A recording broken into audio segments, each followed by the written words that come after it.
इस मन में ही नहीं, इस दृष्टि में भी अब हर शय खूबसूरत है। कल तक उदास सी लगने वाली ये लंबी सड़क, पेड़ों के झुरमुट और आसपास बने छोटे छोटे घर। बालकनी में चेयर पर अध लेटी हूँ, मैं सोच में डूबती जा रही हूँ। क्यों इतना अपनापन, इतना अधिकार, इतनी सुरक्षा समेटे है तुम्हारा सिर्फ नाम ही। कल शाम तक मेरी दुनिया में तुम्हारी यादों के सिवा हर तरफ तन्हाई ही तन्हाई थी, और आज जैसे सारे समीकरण बदल गए हैं। ऐसा लग रहा है जैसे वो मिलने जा रहा हो जिसकी अब तक सिर्फ कल्पना भर की ही। दोपहर को मोबाइल पर तुम्हारा नंबर देखकर दिल में कई खूबसूरत सुगंधित फूल एक साथ खिल उठे। धड़कनों को संभाला ही था कि हड़बड़ाहट भर तुम्हारा स्वर सुनाई दिया। अरु, ट्रेन में हूँ, तुम्हारे पास कल शाम तक पहुँच जाऊँगा। बाकी बातें मिलने पर। Okay bye. और फ़ोन कट गया। राजीव आ रहा है मेरे पास मुझसे मिलने। यही तो मेरी तपस्या थी, इतने वर्षों का अटूट विश्वास कि मिल कर रहेंगे हम दोनों। मेरी चिर प्रतीक्षित आकांक्षा, जिसने अब तक मुझे न केवल जीवन जीने का संबल दिया बल्कि मेरी प्रेरणा बना रहा, विपरीत परिस्थितियों में भी मुस्कुराने की। हाँ, वही इंतज़ार अब समाप्ति की ओर है। 10 साल पहले की अरु अब मिस अरुंधति सीनियर प्रोफेसर बन चुकी है। मगर राजीव, राजीव के लिए तो सिर्फ अरु है। अरुंधति नाम को लघु रूप अरु उसी ने तो दिया था, और आज फ़ोन पर इतने सालों बाद भी इसी नाम से पुकारा तो अच्छा लगा। प्रसन्नता भी कितना बड़ा साधन है मन को जीवंत करने का। इस एक फ़ोन के बाद कितनी बातें सोच चुकी हूँ। कल शाम को खाने में क्या बनाया जाए, कितने दिनों से हेयर कट नहीं किया है। वार्डरोब के पास भी 2 बार हो आई, अब से कोई नई साड़ी भी नहीं खरीदी। न जाने कितने दिन हो गए साड़ी खरीदे हुए। कल क्या पहनूंगी मैं, तरह तरह के ख्याल दिमाग में आ रहे थे। अचानक हर बात का ख्याल आने लगा, इससे पहले इतने दिनों में कभी क्यों नहीं सोचा ये सब मैंने। माँ रोज ध्यान दिलाती, बालों को सेट करवा लो बेटी, नई साड़ी कब खरीदोगी, इतने अच्छे ओहदे पर हो, थोड़े टिप टॉप रहा करो, अभी तो लगेगा आत्मनिर्भर हो। मगर मुझे तब कुछ लगा ही नहीं, कभी मन ही नहीं किया। बस माँ की खुशी के लिए उन्हीं के हाथों में पैसे रख देती थी। तुम ही ला देना मेरे लिए कुछ अच्छी साड़ियाँ माँ, मेरी चॉइस बहुत खराब है, तुम्हारी अच्छी है, तुम ही ला देना। और माँ अजीब नज़रों से मुझे देखती रह जाती। मेरा जीवन जैसे रुक सा गया था राजीव के ना आने पर, और उसे जैसे ज़बरन घसीटना और ढेलना पड़ रहा था मुझे। कॉलेज में भी सहेलियों के बीच गपशप और चुहलबाजियाँ होती रहती, और मैं सबके बीच रहकर भी सबसे कटी कटी और सबसे दूर चली जाती। वहाँ जहाँ राजीव की कल्पनाएं होती, उसके एहसास मेरे रोम रोम में समाये रहते। उस रोज़ मिसेस शर्मा ने अचानक पूछ ही लिया था, सच बताना अरुंधति, तुम अपनी विधवा माँ को अकेली नहीं छोड़ना चाहती? सिर्फ यही वजह है तुम्हारे विवाह ना करने का? है तुम्हारा यूँ गुमसुम चुपचाप उदास सा रहना तो कुछ और ही बयां करता है। मैं तुम्हारी बड़ी बहन जैसी हूँ, अगर कोई पसंद हो तो खुल के बताओ, हो सकता है उसके साथ घर बसा के तुम अपनी माँ की और भी अच्छी तरह देखभाल कर सको। और तुम्हारे शादी ना करने के फैसले से क्या तुम्हारी माँ सचमुच खुश होगी? हैं? कल उनके ना रहने पर तुम्हारा क्या होगा, कभी सोचा है? उनके प्रश्नों की झड़ी ने मुझे विचलित कर दिया, और मैं बस इतना ही कह सकी, मैं किसी की प्रतीक्षा कर रही हूँ दीदी। अगर मेरे प्रारब्ध में उनका साथ लिखा है तो मैं उनकी ही होकर रहूँगी, और अगर नहीं तो पूरा जीवन उनकी यादों के नाम कर दूँगी। मैं तो दोनों सूरतों में बस उन्हीं के बन का उन्हीं की बनकर जीना चाहती हूँ।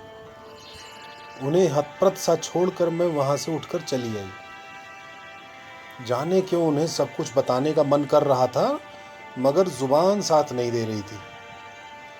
और एक दिन कैंटीन में फिर पकड़ लिया उन्होंने मुझे। उस रोज मैं भी अंदर तक भरी भरी सी थी एकदम, और अंतर्मन छलक गया उनके सामने। 10 साल पहले मैं इसी कॉलेज में बीए प्रथम वर्ष में थी, और राजीव मुझे 1 साल सीनियर साइंस के स्टूडेंट के तौर पे मिले। नई नई होने के कारण मेरे दोस्त बहुत कम थे। उनमें राजीव से पहला परिचय ही दोस्ती का रिश्ता कायम कर गया हमारे बीच। मुझसे सिर्फ 2 साल बड़े राजीव मुझसे काफ़ी ज़्यादा समझदार और परिपक्व थे। शायद ये पारिवारिक परिस्थितियों का असर था। राजीव के पिता नहीं थे और 2 छोटी बहनों की जिम्मेदारियां भी उन्हीं के कंधों पर थीं। उनसे हुई 2-4 मुलाकातों में ही मुझे लगने लगा कि मेरा कुछ छिनता जा रहा है और मैं कुछ कर नहीं पा रही हूँ। राजीव के व्यक्तित्व की गहराई में डूबने से मैं खुद को बचा नहीं पा रही थी। मेरी आंखों के मूक संदेश उन आंखों तक पहुंचने लगे, मगर प्रति उत्तर में उन आंखों में कोई भाव ना पाकर मैं थोड़ा डर जाती। उन दिनों मन ही मन ईश्वर से प्रार्थना करते, मन्नतें रखने लगी कि राजीव मुझे स्वीकार कर ले। उन्हें ना पाकर मन जैसे बगावत कर बैठता। कभी भी मन ना लगता और मैं उन्हें ढूंढ ही लिया करती थी, कभी कैंटीन में तो कभी लाइब्रेरी में। धीरे धीरे वो भी खुलने लगे मुझसे। घंटों बातें होती, पढ़ाई, करियर, समाज, दुनिया, परिवार, ना जाने किन किन बातों पर हम लोग बातें करते रहते और खुद पर सिमट गए थे। राजीव भी मेरे बगैर बेचैन हो जाते, मगर मुंह से कभी ऐसी कोई बात ना कहते जिसका सूत्र पकड़कर मैं अपने सपनों को साकार करने की कोशिश भी कर लेती। 1.5 साल का वो अमूल्य समय, जिसके हर एक दिन में राजीव की अनगिनत यादें हैं, मेरे जीवन का स्वर्णिम समय था। और उस दिन, उस एक खत के बाद शुरू हुई मेरी ये प्रतीक्षा यात्रा, जिस पर मैं आज तक चल रही हूँ। मिसेस शर्मा मेरी बातें सुनते ही थोड़ी बेचैन सी हो गई। मुझे पूरी बात बताओ अरुंधति। अरे फिर क्या हुआ उसके बाद? कॉलेज का अंतिम दिन था। सभी अश्रुपूर्ण विदाई के माहौल में डूबे थे। मेरा तो बुरा हाल था। अब तक राजीव से मैंने खुलकर नहीं कहा था कि मैं उन्हें अपना जीवन साथी मान चुकी हूँ। आज चुप रहने का मतलब था हमेशा के लिए उनसे दूर हो जाना, और ये ख्याल ही मेरे लिए प्राणघातक था। मन ही मन उनसे काफ़ी कुछ कह लेने के बाद हिम्मत जुटाकर मैं जा पहुंची उनके पास। मगर ये क्या, उनके सामने पहुंची तो जुबान को जैसे ताला लग गया। उनकी बड़ी बड़ी गहरी आंखों में लबालब आंसू भरे हुए थे। मुझसे कुछ कहने के लिए जैसे ही उन्होंने होंठ खोले, पीछे से किसी ने आवाज़ दी, राजीव जल्दी करो, फ्लाइट का वक्त हो गया है। मेरे मन में उमड़ते घुमड़ते प्रश्नों को छोड़कर मेरे हाथ में एक खत थमा राजीव तेजी से चले गए, और बस उसी खत के सहारे आज तक जी रही हूँ। कहते हुए डायरी में से एक खत मैंने मिसेस शर्मा की ओर बढ़ा दिया। मिसेस शर्मा बगैर मेरी ओर देखे आतुरता से पत्र पढ़ने लगी। प्रिय अरु, काफ़ी दिनों से तुमसे कहना चाह रहा था। अगर आज भी नहीं कह सका तो शायद कभी मौका ना मिले। मैं तुमसे प्रेम करता हूँ अरु। तुम्हारे बगैर कैसे जी पाऊँगा नहीं जानता, मगर कोशिश करूँगा, क्योंकि अपनी जिम्मेदारियों को निभाने के लिए मुझे जीना होगा। मैं कनाडा जा रहा हूँ। वहाँ से लौटने की गुंजाइश कम ही है, मगर कोशिश करूँगा मरने से पहले एक बार ज़रूर तुम्हारे पास लौट कर आ सकूँ। पर शायद तब तक बहुत देर हो चुकी होगी। तुम्हें ब्याह कर अपने साथ नहीं ले जा सकता, क्योंकि मेरी अपनी कुछ मजबूरियाँ हैं, पर अपनी धड़कनों में, अपने रोम रोम में तुम्हें लिए जा रहा हूँ। हो सके तो मुझे माफ़ कर देना।